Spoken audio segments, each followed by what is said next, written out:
Good morning, everybody. In atomic structure, today we have to discuss about the structure of the orbitals. And you know about the orbitals. What are these? Where the value of psi square, value of the psi square.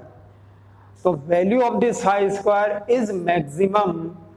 That space around the nucleus is known as orbital. तो Sai square के value पर, ये जो value है ना हमारी Sai square, ये maximum हो,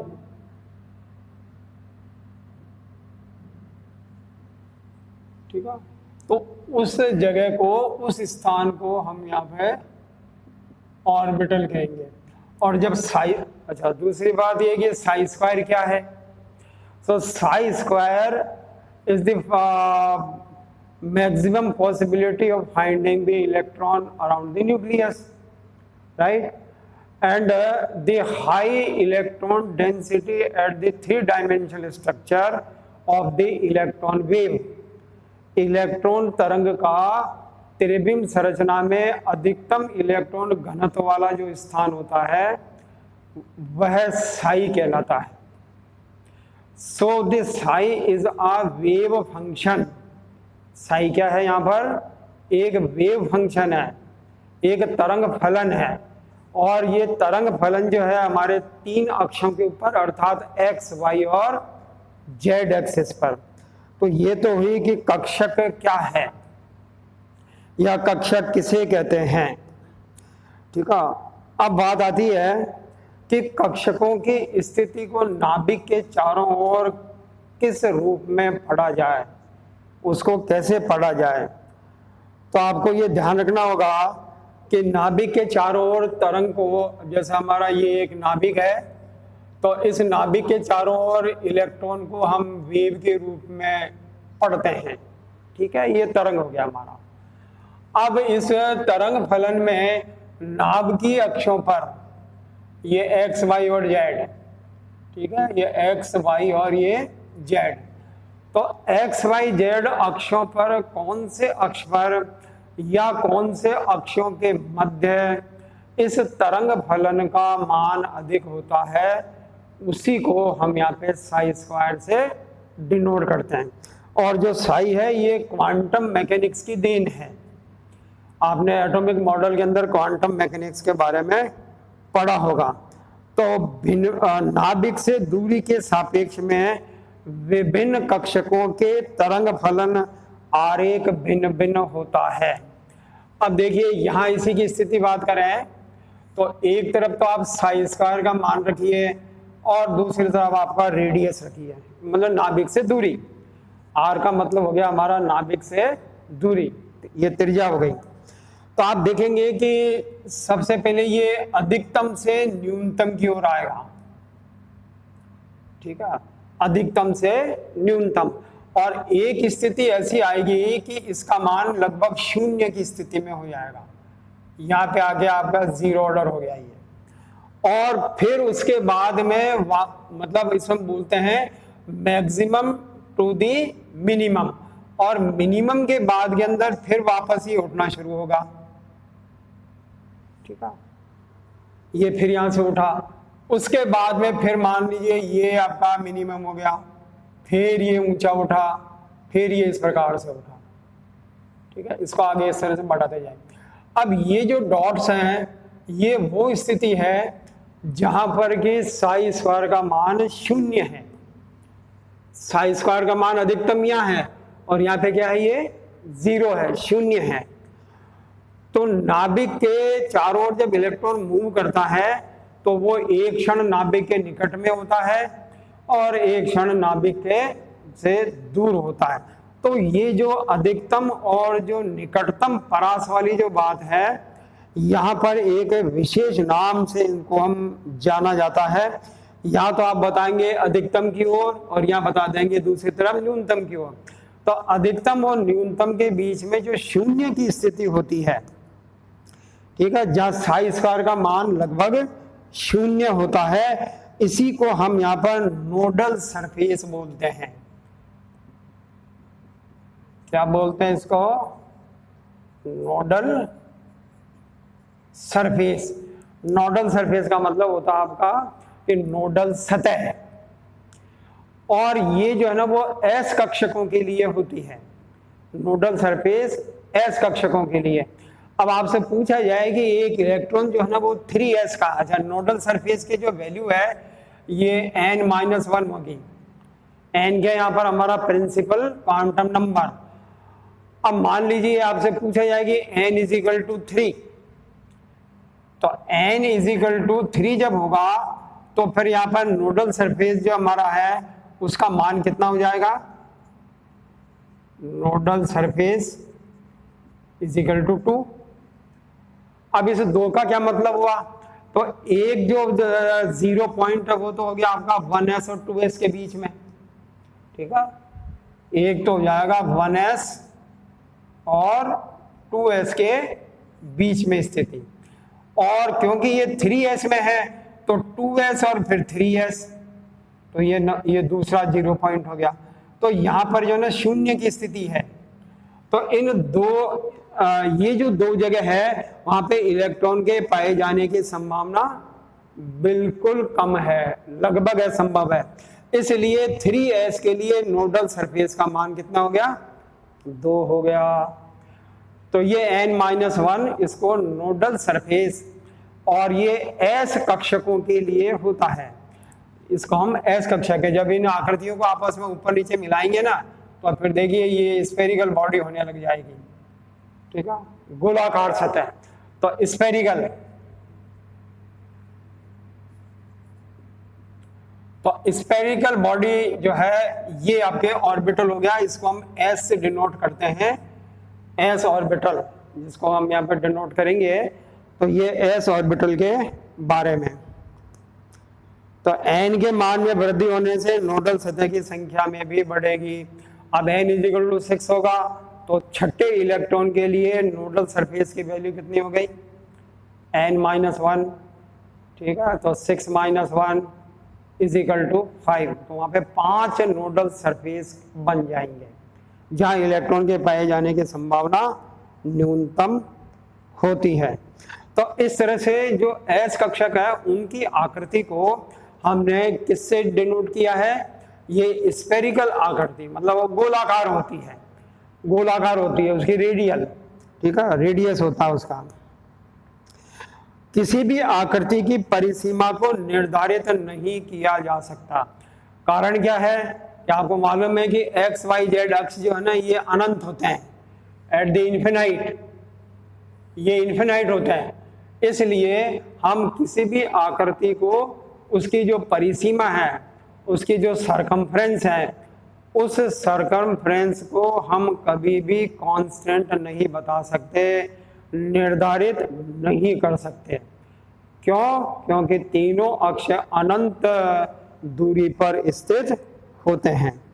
तो s कक्षक के लिए परिसीमा सतह आरेख जो है वो किस प्रकार का बनता है, आपसे पूछा जाए तो आपका आंसर क्या होगा कि वो स्फेरिकल या गोलाकार आकृति का बनता है। तो ये तो हुई आपके s कक्षक के बारे में। अब हम आगे बढ़ते हैं s के बाद में p सब एनर्जी लेवल। p सब एनर्जी लेवल अर्थात p उप ऊर्जा कक्ष। अब यहाँ की एक विशेषता इनमें ये होता है कि ये जो p पर जो आपके आकृतियां बनती है ऑर्बिटल्स की, ये आकृतियां जो है ना 2 लोब बनती है, ठीक है, 2 लोब, मतलब इनको लोब स्ट्रक्चर बोलते हैं। तो अब हम बात आते हैं p ऑर्बिटल के बारे में, ठीक है, p ऑर्बिटल। तो p ऑर्बिटल स्ट्रक्चर जो है ना वो लोब्स में बनती है, LOBES, लोब्स। तो इनकी आकृति जो है ना वो पालियों की जैसे होती है, और ये दोनों अक्षों के मध्य। अब जैसे देखिए हम ये कहें कि ये हमारा त्रिविम संरचना है, तो क्या होगा कि इलेक्ट्रॉन का मूवमेंट जो है वो इस प्रकार से होगा। तो ये एक लोब बन गई। अब क्या है कि ये आपका x, y और ये z, तो इसको हम बोलेंगे कि यहाँ पर इलेक्ट्रॉन के पाए जाने की अधिकतम संभावना y अक्ष के केंद्र पर है, इसलिए इसको हम बोल देते हैं py। ठीक इसी तरह से आप px के बारे में,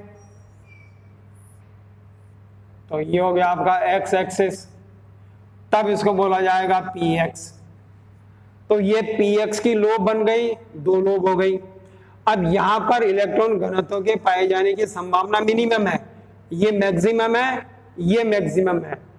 तो लोब जो होता है वो नोडल प्लेन के नाम से जाना जाता है, इसको हम बोलेंगे नोडल प्लेन।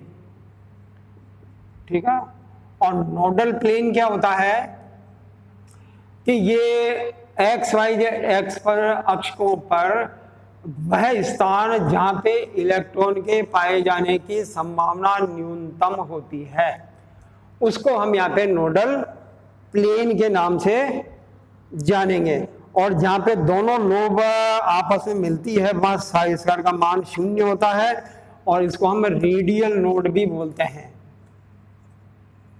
Radial node. तो ये आपका रेडियल नोड हो गया, क्योंकि यहां पर पाए जाने की संभावना न्यूनतम हो गई। तो 2 लोब जब बनेगी ना, तो वो बनते समय एक स्थान ऐसा आएगा जहां पे कि साई स्क्वायर का मान न्यूनतम होता है, इसको हम त्रिज्या नोड भी कहते हैं, या इसको रेडियल नोड के अनुसार इसको जाना जाता है। इसी तरह से जब पीजेड की बात आएगी, तो देखिए ये पीजेड की आकृति को आप इस प्रकार से बता दीजिए, ये पहला लोब, ये दूसरा लोब, तो ये जेड एक्सिस हो गया, वाई ये एक्स, तो ये बन गया पी जेड। तो पी एक्स, पी वाई और पी जेड ये 3 स्थान हो गए नाभिक के चारों ओर, जहां पर इलेक्ट्रॉन के पाए जाने की संभावना अधिकतम हो गई। अर्थात ये 2 लोब स्ट्रक्चर बनते हैं, पाली संरचना इनको हम के नाम से इसको जाना जाता है। P X, P Y, P Z की आकृति समान, ऊर्जा भी समान, केवल लोब्स में अभिविन्यास ओरिएंटेशन भिन्न भिन्न होता है। आकृतियां तीनों एक समान हैं, आप तीनों को आइडेंटिफाई नहीं कर सकते, केवल मात्र अक्ष की स्थिति पे ही आपको ये अलग अलग ओरिएंटेशन अर्थात अभिविन्यास में जाएगी। ठीक है, ओरिएंटेशन।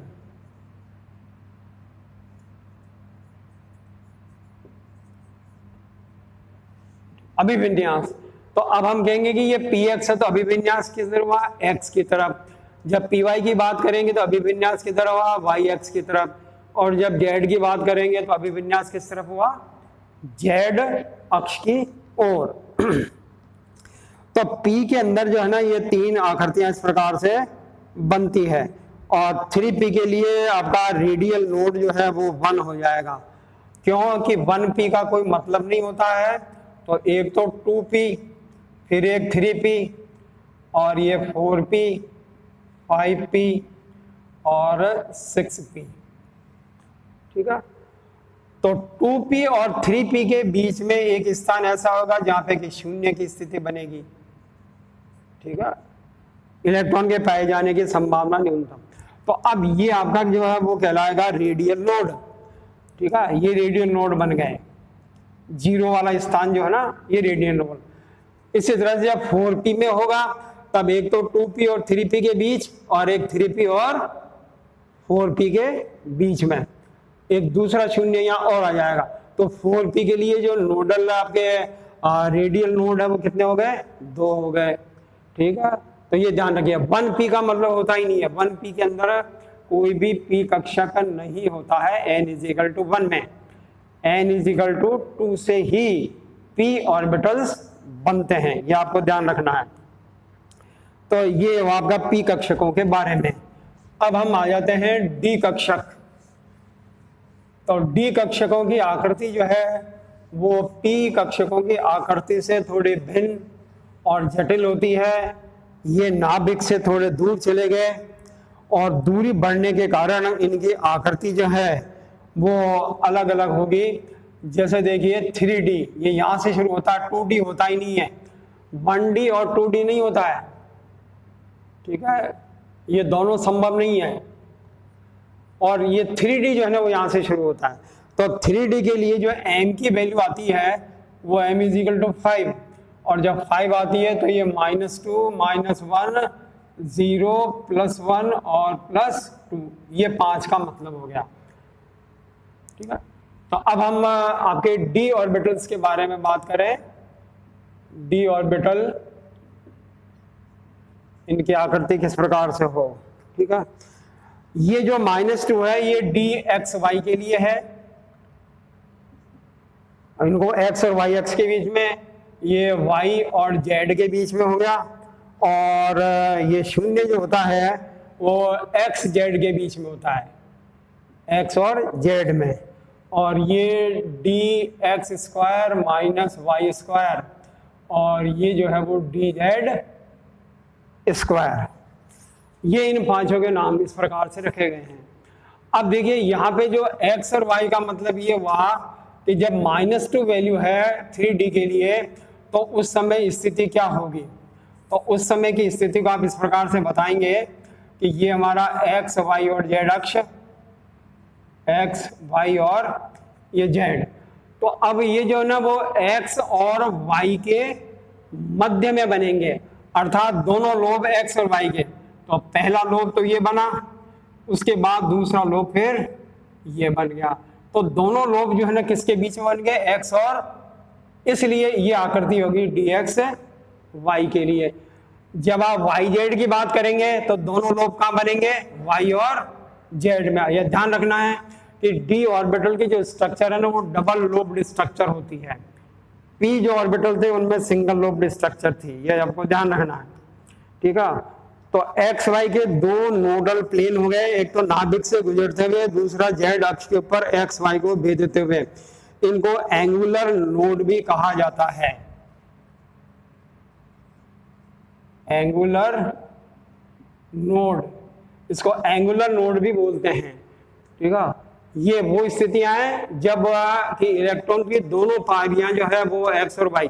अब ये जो x² y² होता है इसकी आकृति इस प्रकार से होगी कि ये हमारा x y z, तो x y और ये z, तो अब दोनों लोब इनके सेंटर में बनेंगे।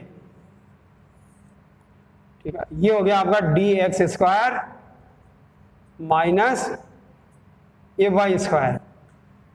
ठीक है, और dz जो इस स्ट्रक्चर बनती है ये केवल एक ही अक्ष के ऊपर बनती है, मतलब जैसा हमारा ये z अक्ष हो गया, ये y और x, तो दोनों लोब इसी तरह से बनेंगे, तो ये बन गया आपका dz² बन गया।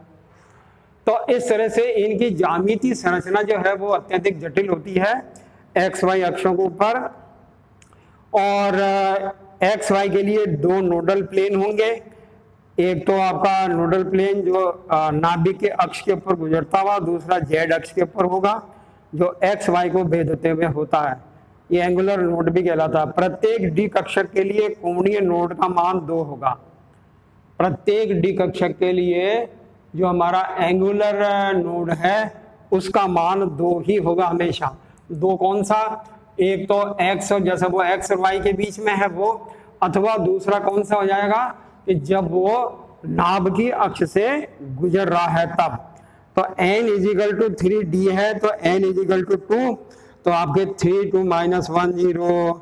अब यहाँ पे देखिए कि जो आपका ये कोणीय नोड और जो रेडियल नोड है, अब एक यहाँ पे हम ये रेडियल नोड के बारे में बात कर लेते हैं। तो रेडियल नोड जो है ना वो n - l - 1। ठीक है, अब जैसे n = 3 के लिए, n = 3 के लिए तो n का मान तो हो गया 3, अब l का मान कितना हो जाएगा, 2 हो जाएगा, ये -1, तो अब ये बराबर क्या हो जाएगा, 0। ठीक है, तो 3D के लिए 0 जो है वो 4D के लिए 1 और 5D के लिए 2। ठीक है, 3D के लिए तो 0 हो गया रेडियल नोड, और जब आप 4D में जाएंगे तो यहाँ 0 की जगह क्या हो जाएगा, 1, क्योंकि यहाँ पे 4 आ जाएगा तो 1 हो जाएगा। तो 5D के लिए जब जाएंगे आप 5वें ऊर्जा सब ऊर्जा कक्ष के अंदर, तो उस समय नोडल ये जो आपका रेडियल नोड है उसकी संख्या हो जाएगी 2 हो जाएगी। तो 5D के लिए नोडल रेडियल नोड 2 हो गए। और इस प्रकार से ये D कक्षकों की आकृति किस प्रकार से होगी, ठीक है। तो ये D कक्षकों की आकृति